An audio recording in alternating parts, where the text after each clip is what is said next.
Several years ago, my family and I took a trip down to Destin, Florida. It was my kids' first time to see the Gulf. And the night that we arrived was also the same night that Tropical Storm Cristobal arrived in Destin.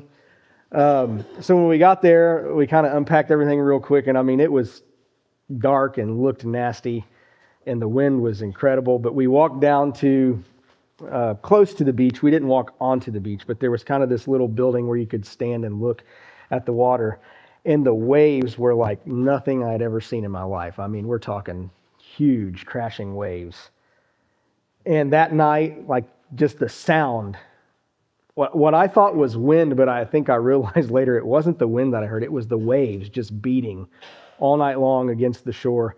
The next morning, I caught up before everybody else, and I walked down to the beach, and there was yellow caution tape up on all the entry points prohibiting people from going. And so I went on a little jog, and I came back, and everybody was kind of getting up, and they're like, we want to go to the beach. I was like, well, I think the beach is closed. And we made it down there anyway, and that caution tape it was still there, but some people had pulled it down, and we decided to be like everybody else and break the law too. So we went out onto the beach, and once you get on the beach, they fly these flags that tell you, what the condition of the water is. There's 2 red flags: don't get in the water. And there were lifeguards kind of patrolling the beach, and they were trying to keep people out of the water as much as possible. I think they got tired of just telling people stay out of the water, so they're like, okay, you can only go in up to your knees, and once you get to your knees, that's as far as you can go. So that from that point on, people were pushing the limits. You heard whistle after whistle after whistle. And it's hard to contain the kids' excitement. And so we're like, yeah, we'll get in the water too. And several minutes went by, and kind of people, I think, felt like they let their guard down a little bit, and people started getting further and a little further out. And the next thing I know, like, this wall of water comes from out of nowhere. And I'm like moving to the shore, trying to look for the twins. Were little, and I'm trying to look for them to grab them and pick them up. And as I'm running to the shore, everybody's personal belongings is rushing back out toward me. So like this swell of water went all the way to the dunes, which is at the head of the beach, and just grabbed everybody's stuff. And my sister-in-law, I don't know if they watch on Facebook, but as everybody's running out of the water, my sister-in-law is running to the water to get her phone. That is the moment, I think, that I realized how unpredictable the ocean or the Gulf can be. Like, the water was not fit to be in actually until the very last day of our trip. Honestly, it was still, I think for the first 3 days, they wanted you no deeper than the waist. There were rip tides everywhere. The water was nasty. But as the water got a little nicer, we eventually rented a paddleboard, and we wanted to try, our hand at paddleboarding, and everybody got a turn, and I enjoyed it. And, I was on it for a while paddleboarding, and I kind of looked over my shoulder, and I realized, whoa, I'm a lot further out than what I really want to be. So I turned around to come back, and I didn't think about this, but when I turned around to come back, my back was to the waves, so I couldn't anticipate how to change my balance. And so the very first big wave that came through, I fall off, and I remember my heart just started pounding because I was overcome with this feeling of like, you are in extremely deep water. I mean, like deep enough that you can't even probably dive down and touch the bottom if you wanted to. And so there's like this fear of this deep. I'm not afraid of water. I'm a water bug. I grew up swimming a lot, but for whatever reason, this deep, deep water, there was this innate fear in me to be like, something's not right here. So, interestingly enough, we started this series last week called Patterns, Parables, and Prophecy. And there is a pattern throughout the Bible that's very similar to my fear of deep water. There's this pattern of passing through deep or chaotic waters, and I think it's worth tracking down for us. So last week we talked about this pattern of temptation, And one of the things we noticed with the pattern of temptation was that that pattern began at creation. And this week it's the same with this pattern of like chaotic water patterns. It begins at the very beginning in creation. So before we dive into the text, I'm going to give you some background information that I think is important to have in your mind, because the way that we understand things and the way that ancient mind understood things is completely different. Like when we read this text, our mindset is not the same as their mindset. So again, I'm going to give you just in full transparency, for the next maybe, I usually go for about a half an hour. Where's Matthew? I usually go for about a half an hour, and I'm going to say maybe for the next 45 minutes.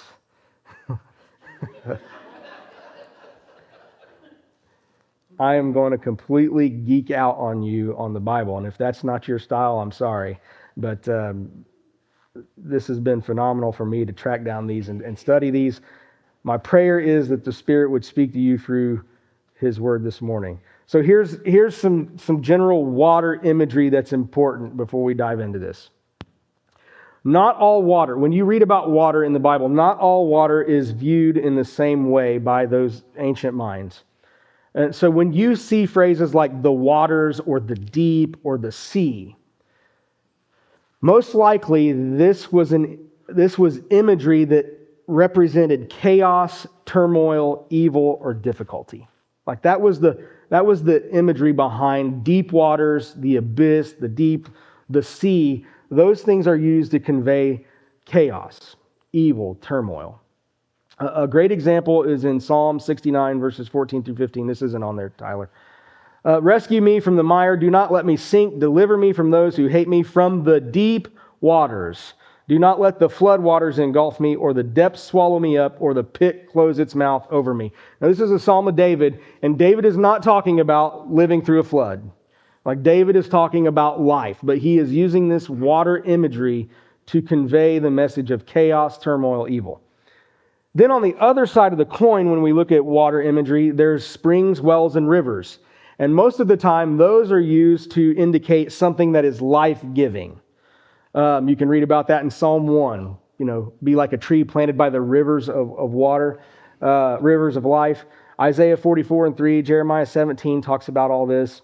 In Genesis chapter 2, when you read the chapter 2 account of creation, there is a depiction of a river that flows from Eden and waters the garden. Right? So that's a picture of life. Interestingly, here's a bonus thing for you.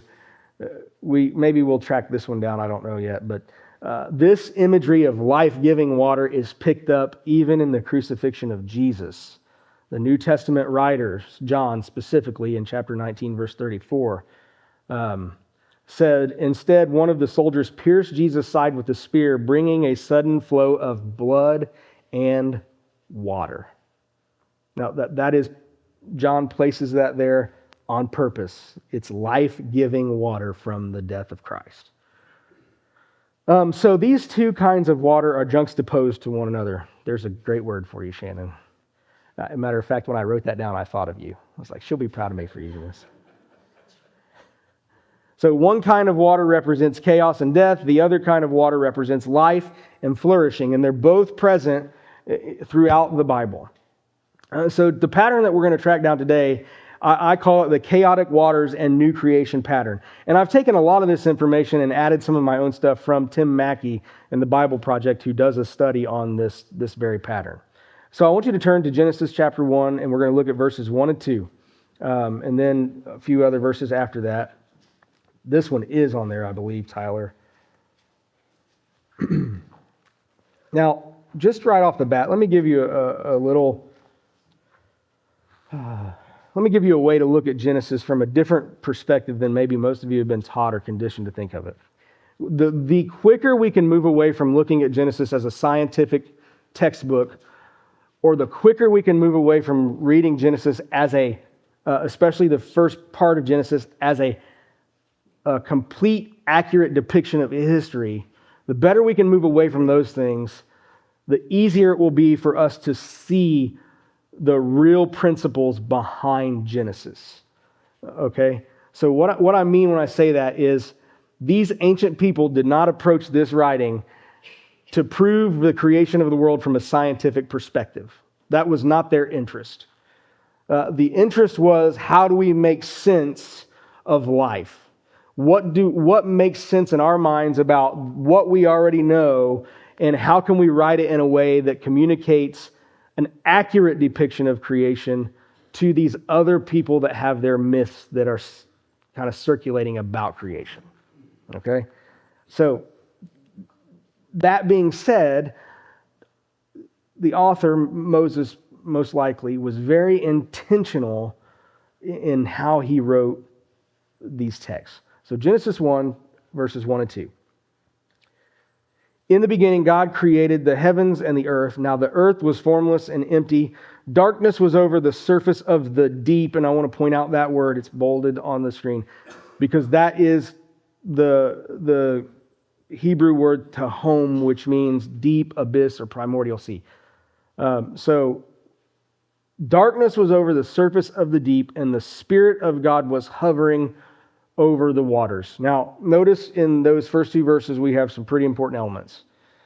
We have the deep, or primordial sea, the abyss, twice in the deep and the waters. And then we have the Spirit of God was hovering. This is the Hebrew word ruach, which is translated as wind, breath, or spirit, like the presence of God. And so the ancient people were not concerned about, this is like, I'm not stating a theological point here, but I'm telling you how this book was approached by ancient minds. These ancient minds were not concerned about the idea of creating something out of nothing. Like in modern Christianity, we get on that bandwagon like it's called creation ex nihilo. God created all of this out of nothing. The ancient mind wasn't concerned about that. The ancient mind was more concerned about the ordering of chaos. That was what concerned them. They weren't concerned about before there was anything else. They're like, okay, we know there was chaos in the beginning. How did that chaos become organized into what we call life today? And so this is the approach that the writer of Genesis takes. So it's important to know there are other creation myths that are circulating in the ancient world. And this what we have in Genesis, there's some similarities between those writings. You can see some really interesting similarities between other writings like the Enuma Elish and things like that. And what is very clear when you do a deep study of Genesis is that the writer was engaging in elements that were familiar with his original audience and using those elements to explain the God of the universe, the one true God. And so the pattern that is set here in Genesis, if we read further, is that we have these deep waters, this primordial sea, and they are separated. Now that's a huge concept there. These waters are separated and dry ground appears out of the water. And ultimately, what we know is that this dry ground leads to new life. So here, let's go to verse number 6. Chapter 1, verse 6. So if you can, for a moment, try to eliminate the globe from your mind. Try to eliminate what we know as earth. Don't think of the globe. Just listen to the text. And God said, let there be a vault between the waters. Now, what waters? This is the deep waters, the primordial sea, just the water that existed. Let there be a vault between the waters to separate water from water. So God made the vault and separated the water from the vault below and the water from the vault above, and it was so. And God called the vault sky. So we have this water, and then we have the separation of waters, and some water is separated up, and some water is separated down. And God said, let the water under the sky be gathered to one place, and let dry ground appear. So we have this massive land that appears in the water. And it was so. God called the dry ground land, and he gathered the waters, and he called seas. And God saw that it was good. Then God said, let the land produce vegetation, seed-bearing plants and trees on the land that bear fruit with seed in it, according to their various kinds. And it was so. And so here we have this chaotic water existence, God's Spirit moving, hovering, think of like a tornadic wind over the water. And then we have the appearance of dry ground and new life. Those are the key elements. Okay, so keep those in your mind. Now go to the flood account. So Noah, the story of Noah. And we're going to be in Genesis chapter 7 for the majority of it. But as you're getting there, here's some things to know about the flood. Again, the flood of Noah is not the only flood story that circulated in the ancient world. There were other stories of floods like this. But what's interesting about the flood story in the Bible is that the flood story is actually a decreation story. It's an undoing of creation. All right, so all of the imagery in the flood, in the initial stages of the flood, links back to Genesis 1. It undoes Genesis 1. The waters above and the waters below mentioned in Genesis 1 are no longer separated. They're released. Okay, so look at Genesis chapter 7, verse 11.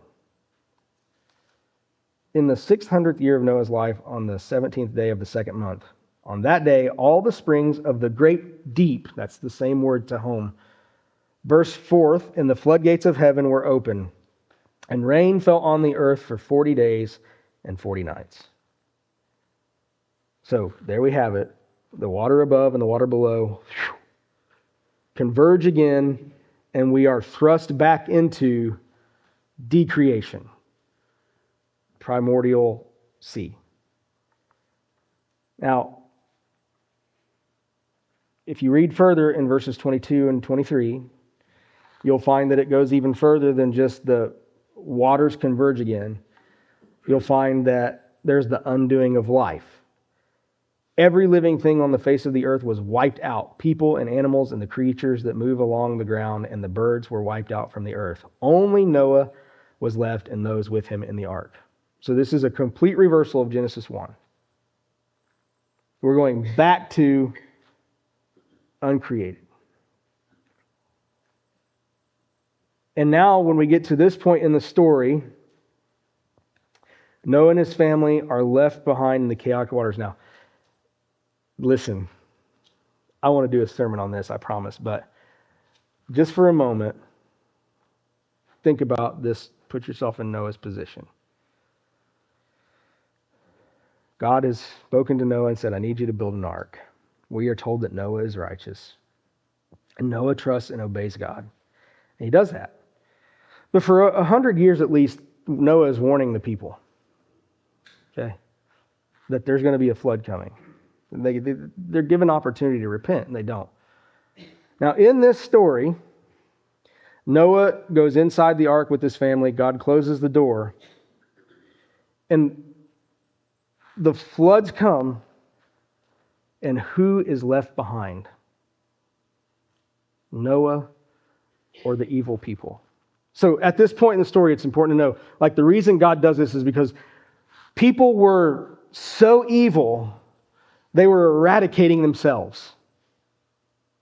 And so essentially God says, I'm just going to let them have what they want. They're destroying themselves. They're so evil. I'm going to speed the process up, but I'm going to save this family through this.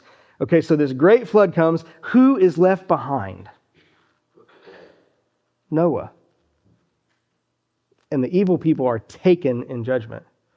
Now, when Jesus talks about the end days, and he tells people it will be like in the days of Noah, some will be left behind and some will be taken, we always read that and think, well, we want to be the ones taken. We want to be raptured out of here. But Jesus says it's like with Noah. Noah was left behind, not the evil people. So when we hear Jesus' words, like, despite the popular book series and movie series, we actually want to be left behind. We don't want to be taken. The people taken are taken in judgment. But Noah's here, and now he's in this chaotic waters. He's in the chaotic waters. The very thing that brought judgment, Noah is there in the ark. Now look at chapter 8, verses 1 through 3. But God remembered Noah and all the wild animals and livestock that were with him in the ark, and he sent a wind, that's the word ruach, over the earth, and the waters receded. Now the springs of the deep and the floodgates of heaven had been closed, and the rain had stopped falling from the sky. The water receded steadily from the earth. At the end of the 150 days, the water had gone down. And on the 17th day of the 7th month, the ark came to rest on the mountains of Ararat. So we have a wind, and as a result of the wind or the presence of God, the water receded. And the word doesn't necessarily have to mean recede, actually. It can mean the waters were appeased or pacified. And so, again, the image is from chaos to order. If we were to go on to read what comes next, we'll see that Noah opens the hatch on the ark. He sends out a raven, and then 2 times he sends out a dove. The 3rd time the dove returns, it had a freshly plucked olive leaf in its beak, which is what? Vegetation on new dry ground. So it's the same, the new life imagery. And again, it is reflecting all the way back to creation. What appeared first from the dry ground? Vegetation, plants, trees. This time we add an element that links us to the next time we see the chaotic water pattern. So key elements here. Again, chaotic waters, God's Spirit, wind, new life, but the added element is this, the ark. The ark is the added element. Noah is in the ark. I'm telling you, if you don't like seminary level stuff, you're going to hate today, but sorry. The word ark, tebah, is not a Hebrew word. It is an Egyptian loan word. The Hebrews borrowed it from the Egyptians, and it's very fascinating for 2 reasons. One, it can either be translated as ark, basket, or coffin. And 2, it's the very same word that was used to describe what Moses was placed in as a baby, into the Nile, the chaotic waters. Okay, so we're adding an element to the pattern. Dry ground is also emphasized later in chapter 8, and this links us forward again to the pattern, the story of the people of Israel coming out of Egypt. So, if you're tracking with me, hopefully you know the next place that we're going is Exodus. Right? Exodus really contains 2 chaotic water patterns followed by new life. I'm going to mention the first one briefly, and then we're going to look at the second one more in depth. The first chaotic water pattern is what I talked about with Moses. Moses is born in a time period in Egypt when the Pharaoh has commanded that all male babies be thrown into the river and sacrificed to an Egyptian god. He's practicing population control. And again, the picture is evil is out of control here. And so, if Moses' mother would have done what she was supposed to do, Moses would have been killed. And we see the thing that he should have died in, the Nile, the water, the chaotic waters, he is placed into a tebah or an ark, a basket, and placed into the water. The same thing that these other babies were being killed in, he finds life in. And so Moses is saved through the water. He becomes the man that God selected to lead the people out of a place of bondage. Now this leads us to the second chaotic water new life pattern in Exodus. So this is where we are in the story. Moses was placed in this basket as a baby. He was saved by Pharaoh's sister. He grows up as an Egyptian, but he becomes aware that he's actually not Egyptian. He's a Hebrew. And, he ends up in the wilderness for 40 years.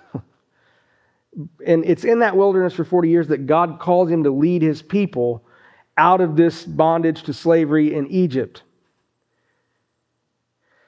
And so Moses goes back and he triumphantly delivers God's people through the plagues, through the power of God. And they get to flee and leave. And as they're leaving, Pharaoh has a change of heart and he realizes, there's all of my free labor is gone. What have I done? And so he decides to muster the troops and they're going to pursue the Israelites. And the Israelites have been led to the sea by God himself. He is present in the form of a pillar of fire, a pillar of smoke, and he has led them where? To the sea, the place of chaos, the place of death and destruction. And so these people have their backs to the sea and they see the Egyptian army coming from the other direction and they have nowhere to go. And then we can get to Exodus 14:21. And notice what happens. This is after some instruction from God. Then Moses stretched out his hand over the sea. And all that night the Lord drove back the sea with a strong east wind, and it turned into dry land. The waters were divided, split open. So in that one verse, we have chaotic waters, the ruach or wind, presence of God, dry land. And then when you read the end of this kind of section of Scripture, it doesn't end until Exodus 15:27. Most of Exodus 15 is a song of celebration, but at the end of that we read, then they came to Elim where there were 12 springs. Remember the difference between deep waters and springs? Now there's 12 springs, 70 palm trees, and they camped near the water. So now we have a picture of what? New life through the chaotic waters. The very next time you see this pattern is when Joshua is leading the Israelites into the promised land. So now these people that walked through the chaotic waters, they spent 40 years in the wilderness. This is a place where they were supposed to learn to trust God, to acknowledge that He could provide what they needed. But for 40 years they wandered because they never learned how to trust. But now we're past forward 40 years and Joshua is leading the next group of people into the land that God promised them that they would inhabit. In Joshua chapter 3. Joshua chapter 3, verses 14 through 17. So now we've spent 40 years, an entire generation has died in the wilderness, and now there's a new generation getting ready to go into the promised land. But what has to happen first? So when the people broke camp to cross the Jordan, the priest carrying the Ark of the Covenant went ahead of them. Now this is very important to pay attention to what is written here. Now the Jordan is at flood stage all during harvest. Why do we care? Why do we care that the Jordan was at flood stage? Because the author wants us to know that this is not a river that represents life. It's chaotic waters. It's outside of its banks. So it's at flood stage all during harvest. Yet as the priest who carried the ark reached the Jordan and their feet touched the water's edge, the water upstream stopped flowing. It piled up in a heap a great distance away at a town called Adam in the vicinity of Zarethan, while the water flowing down to the Sea of Arabah, that is the Dead Sea, was completely cut off. So the people crossed over opposite Jericho. The priest who carried the Ark of the Covenant, the Lord, stopped in the middle of the Jordan and stood on dry ground, while all Israel passed by until the whole nation had completely crossed on dry ground. So Joshua here is seen finishing what Moses started. This nation had gone from captives in Egypt to crossing through chaotic waters into the wilderness. Now they were crossing through another set of chaotic waters, the Jordan at flood stage, into the promised land. The presence of God this time is in the ark. We don't see the wind, we don't see the spirit, the ruach, but we see the ark. And we know if we read all the story, the ark represents God's presence. The ark is going with his people. Now, the specific mention of the Jordan here is extremely important. They passed through the Jordan because this links us to another important place where this pattern is seen. But before we dig into that pattern, I want to point out two New Testament texts that are critical because these New Testament writers link this passing through the chaotic waters to baptism. Tyler, I think I have 1 Peter 3:20 and 21. Notice the first place we're reading about here. To those who were disobedient long ago when God waited patiently in the days of Noah while the ark was being built. In it, only a few people, 8 in all, were saved through the water. And this water symbolizes baptism that now saves you also. Not the removal of dirt from the body, but the pledge of a clear conscience toward God. It saves you by the resurrection of Jesus Christ. Now look at 1 Corinthians 10, verse 2.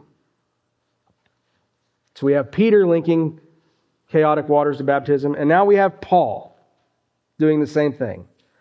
They were all baptized into Moses in the cloud and in the sea. Where we pick up on our pattern with the chaotic waters and specifically Jordan is Jesus' baptism. Jesus goes to be baptized at the Jordan. So here's why this is important. Number one, this act of baptism by Jesus in the Jordan identifies Jesus with humanity. Specifically, it identifies Jesus with Israel. He is participating in what his people, his nation of people have participated in. And second, it also identifies Jesus as the one to lead us through chaotic waters. So Jesus' baptism occurs just after he exits his wilderness temptation. 40 days in the wilderness, just like Moses spent 40 years in the wilderness. Jesus spends 40 days, also like the Israelites who spent 40 years in the wilderness. So what Matthew wants us to do is he wants us to identify Jesus as the new and better Moses. Jesus is the new and better Moses who is going to lead his people out of the wilderness into the promised land. And this is why Jesus was baptized. Jesus was not baptized because he needed cleansing from sin. He was tempted like us. We learned that last week, but he did not sin. He was tempted in every way, yet he was without sin. So Jesus is not being baptized to cleanse him from sin.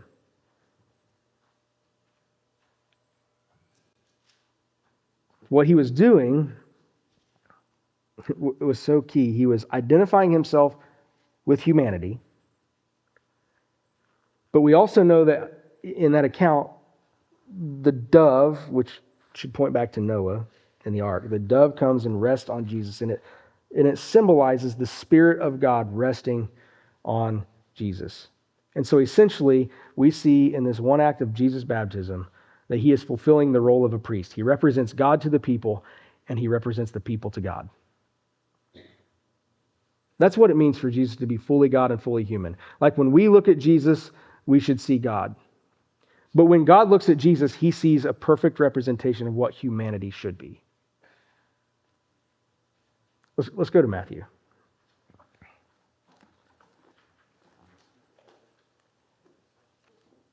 Chapter 3.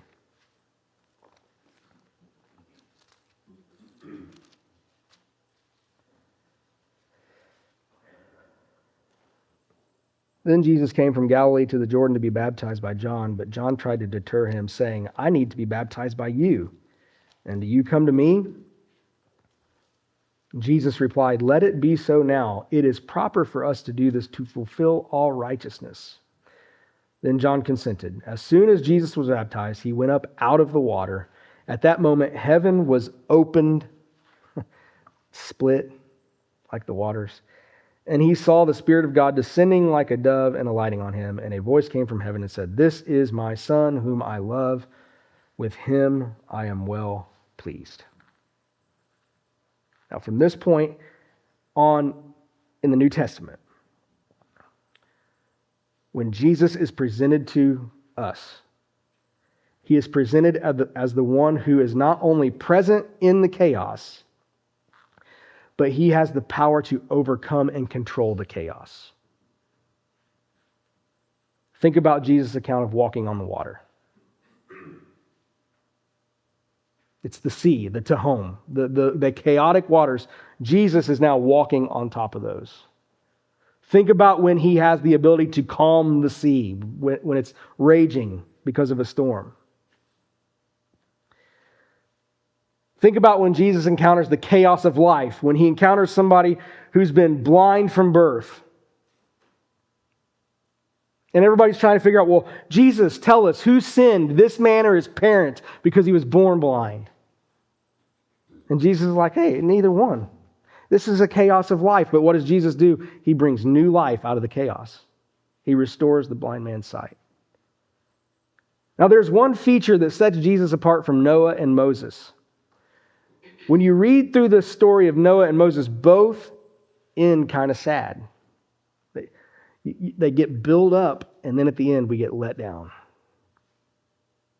Noah, his story ends, he plants a vineyard, and he drinks a little too much.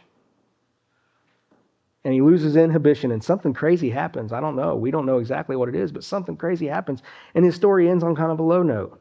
Moses, he's the one that leads people out of Egypt through the wilderness, but he gets just to the cusp of the promised land, and he doesn't get to enter because in a moment of weakness, he didn't trust God. But not with Jesus. Jesus' story ends with victory, in resurrection, in new life.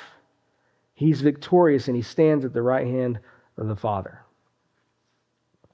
So let me wrap this up and help it all make sense, hopefully, to our lives. Noah was saved through the water.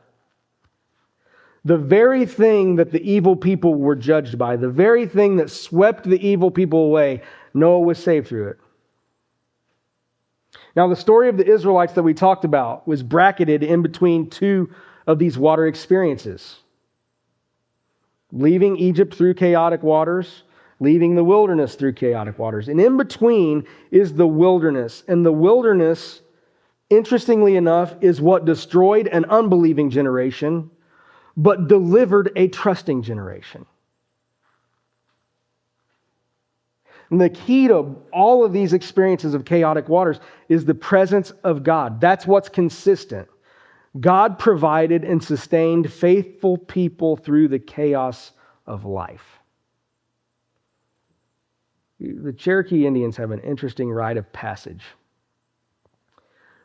for young boys. A father will take his son out into the wilderness just before dark, and he'll sit his son on a stump or a log, and he'll place a blindfold over his young son's eyes, and he'll tell his son, you have to sit here through the night. You can't move. You can't make a sound.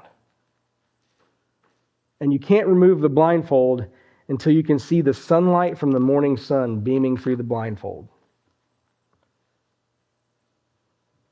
He'll instruct the son, once you survive, once you make it through the night, you're now a man.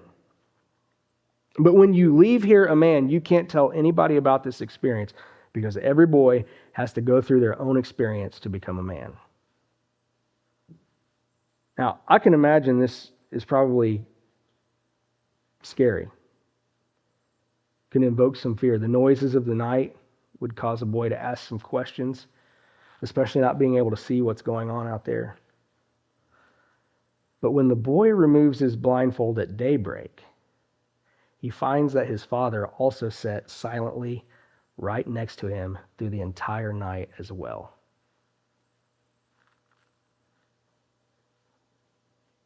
See, the pattern of the people of Israel really connects itself to our own lives in a lot of ways. That nation found themselves in bondage to another nation. God delivered them through Moses. They passed through the chaotic waters, but they emerge in the wilderness. The wilderness becomes a place where they experience God's presence, his provision, but also they experience further testing. And the wilderness was meant to be a place where they learned to trust God. And so the wilderness was a place that either prepared them for the promised land or it became perilous. It was perilous for a whole generation that never made it to the promised land, but it also prepared a whole generation for life in the promised land.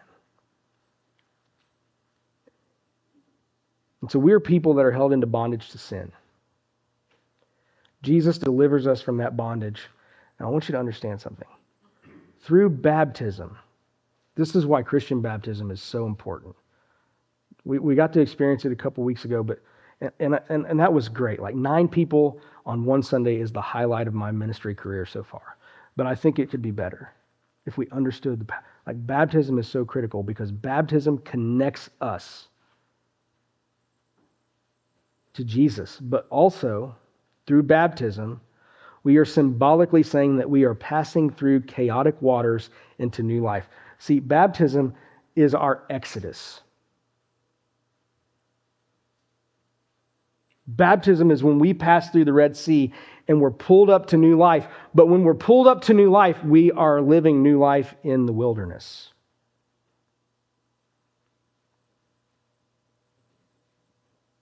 But we have the presence of God now to guide us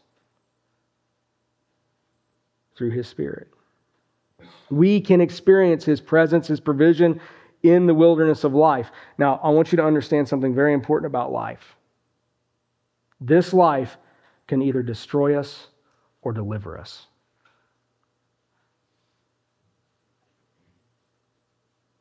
That's the power that this life has. It can destroy us or it can deliver us.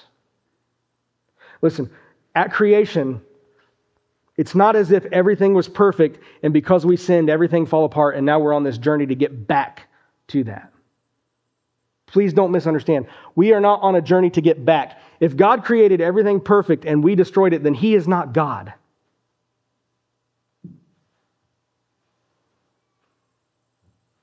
God created the garden beautiful and perhaps perfect, but outside of that, it was wild and waste. And his intent was always that people would journey through this life with him because he's taking us somewhere better. And what we learn from this pattern is this: chaos can either purify or petrify. Chaos can either purify or petrify. Trusting God through the chaos leads to purification. Denying God leads to petrification. That's the opportunity that this life gives us. When life gets difficult, we have God's presence to walk alongside us, but we also have God's promise of a new life coming. Now I want to land the plane. One more verse. And what we have done this morning is we have gone from Genesis now all the way to Revelation chapter 21, verse 1. Now I want you to read Revelation 21:1 with a new set of eyes. I want you to think about everything we've talked about up to this point when it comes to the sea and water. This is what Revelation 21:1 says. Then I saw a new heaven and a new earth, for the first heaven and the first earth had passed away, and there was no longer any sea.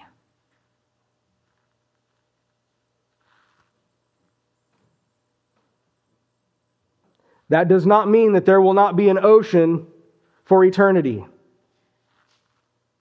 We are not supposed to read Revelation and design a heaven of our own making where there's no ocean or water. What John is telling us is that there's no longer chaos. There's no longer evil, destruction. And that's the promise. Just like Israel, we go through this wilderness, this chaos of life, and God is trying to purify us, to prepare us for life like that. But the choice is ours. Do we want chaos? Or do we want creation? And ultimately, God will give us exactly what we want. Let's pray.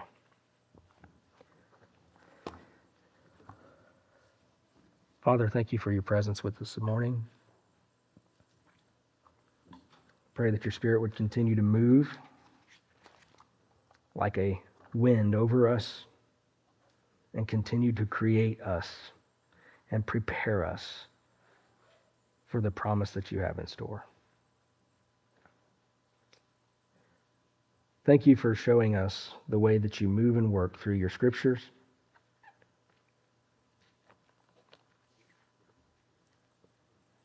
Forgive us when we fall short. Help us to always be a people that are trusting you in the chaos that life brings. In Jesus' name I pray. Amen.